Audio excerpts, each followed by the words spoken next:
La ville de Tikal, autrefois capitale d'un royaume, a été abandonnée progressivement par sa population. La nature a repris ses droits.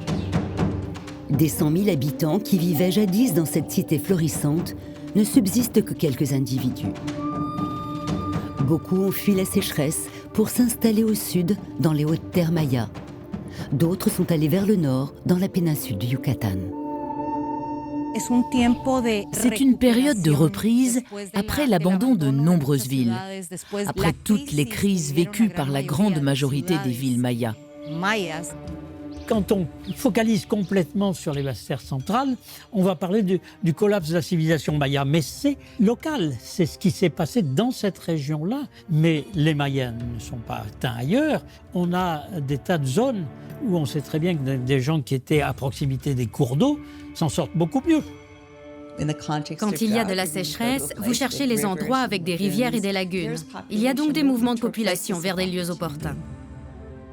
À d'autres endroits, nous avons ces régions en pleine croissance, où la culture maya est recréée et se réinvente.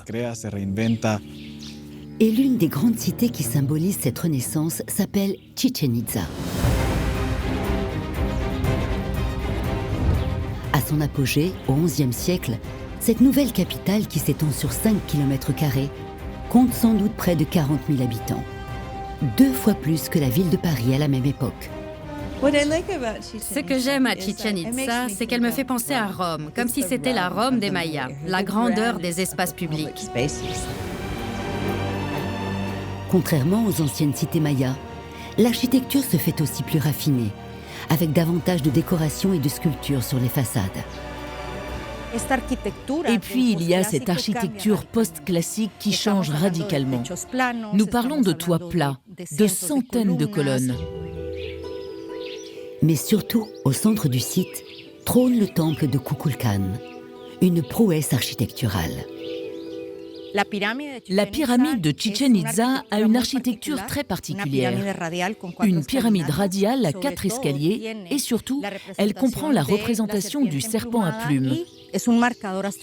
C'est un marqueur astronomique, parce qu'à une certaine période de l'année, le soleil crée certaines ombres qui donnent l'impression qu'un serpent descend des escaliers.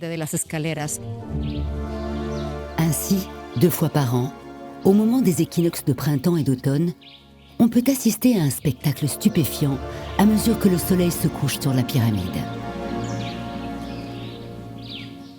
Formidables architectes, les Mayas étaient également des férus d'astronomie et avaient développé une connaissance très avancée dans ce domaine. Le temple compte d'ailleurs 365 marches, une pour chaque jour de l'année. Et un observatoire astronomique avait été construit à proximité. Ce qui m'intéresse le plus dans la compréhension de l'astronomie maya, c'est le temps que les prêtres ont passé à observer les étoiles. Parce qu'ils comprenaient les cycles du temps, le passé, le futur. Ils savaient quand les éclipses allaient avoir lieu. C'était clairement une obsession. L'astronomie et la science étaient bien développées.